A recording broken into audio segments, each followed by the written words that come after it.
Hello everyone. Today's topic is relationship between zeros and coefficient of a polynomial. And we know that ax square plus bx plus c is the general form of quadratic equation.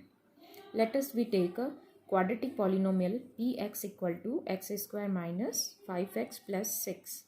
इस quadratic equation को हम middle term splitting method से solve करेंगे। First term और third term को हम multiply करते हैं तो हमें 6x² मल्टीप्लाई करने पर मिला। अब हम दो डिजिट ऐसे सर्च करेंगे जिसको इनटू करने पर यह आ जाए और प्लस या माइनस करने पर मिडल टर्म आ जाए। मिडल टर्म यहाँ पर माइनस में है तो हम 6 के फैक्टर ले लेते हैं। फर्स्ट हम ले लेते हैं जैसे 2 × 3, तो 2 × 3 6 होता है, ठीक है। और 2 और 3 को हम दोनों को माइनस लेना पड़ेगा, दोनों माइनस होंगे तभी वो क्या आएगा -5, क्योंकि मिडल टर्म हमारा क्या है -5। तो यहाँ पर इसके फैक्टर ये सूटेबल है। x² -5x को हम लिख सकते हैं 2x एंड -3x, जिनको प्लस करने पर minus minus become plus and sign of minus. So -2x and -3x is -5x plus 6, third term is +6। अब ये जो ट्राइनोमियल था वो किस में चेंज हो गया, क्वाड्रिनोमियल में चेंज हो गया। अब हम इसके दो दो के पेयर बना के इनके फैक्टर कॉमन फैक्टर निकालेंगे। तो यहाँ से तो कॉमन फैक्टर आ जाएगा x इन दोनों में से और फिर इन दोनों में से। तो यहाँ x आ गया कॉमन फैक्टर, तो अंदर रहेगा x - 2। हियर यहाँ पर जो साइन होता है पहले वो साइन लेना ही है। अब 3x और +6 में से कॉमन फैक्टर क्या होगा 3, तो हमने ले लिया 3, क्योंकि 3 की टेबल में 3 और 6 दोनों आ रहे हैं। x यहाँ पर दोनों में नहीं है इसलिए कॉमन फैक्टर में x नहीं लेंगे। अब ये -3 तो बाहर आ गया, अंदर बचा x। अगर ब्रैकेट के बाहर माइनस हो तो अंदर साइन चेंज हो जाता है, तो प्लस का क्या हो जाएगा माइनस, और माइनस होगा तो प्लस हो जाएगा। यहाँ माइनस आते ही आपको अंदर ब्रैकेट के अंदर का साइन चेंज करना होता है।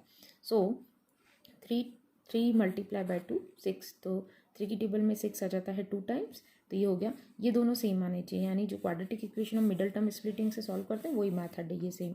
तो ये हो गया x - 3 एंड x - 2। यहाँ पर हमें दो ज़ीरोज़ मिलेंगे। हमें पता ही ये क्वाड्रेटिक इक्वेशन है जिसकी डिग्री 2 है, तो उसके दो ज़ीरोज़ मिलेंगे।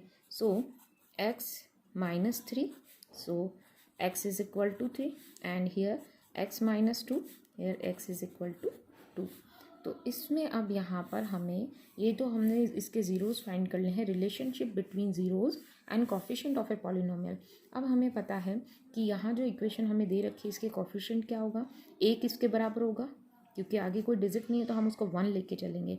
तो यहाँ पर हम इस इक्वेशन से इसको कंपेयर करते हैं तो a की वैल्यू तो आ जाती है 1, b की वैल्यू क्या आ जाएगी, bx है और इधर -5x है, तो b की वैल्यू आ जाएगी -5। आपको माइनस ध्यान देना है।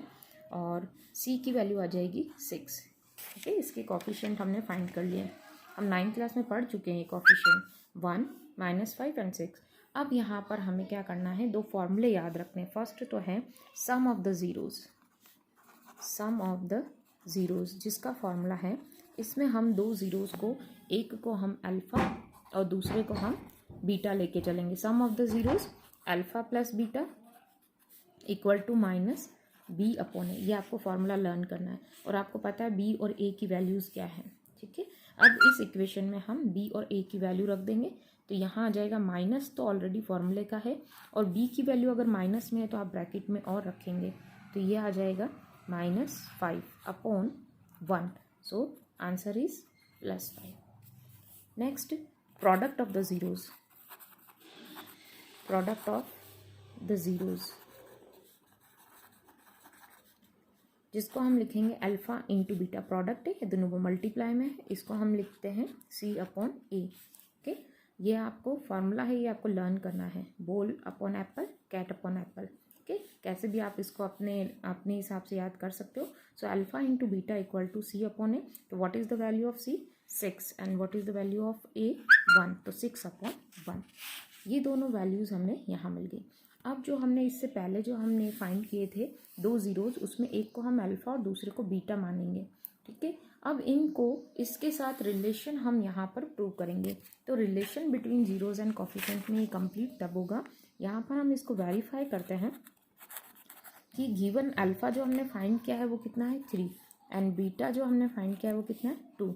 नाउ फर्स्ट हम क्या लेते हैं, अल्फा प्लस बीटा, यानी 3 + 2 सो 5, 3 + 2 सो 5। ये किसके बराबर आ रहा है, जो हमने यहाँ पर कोफिशिएंट से फाइंड किया था 5।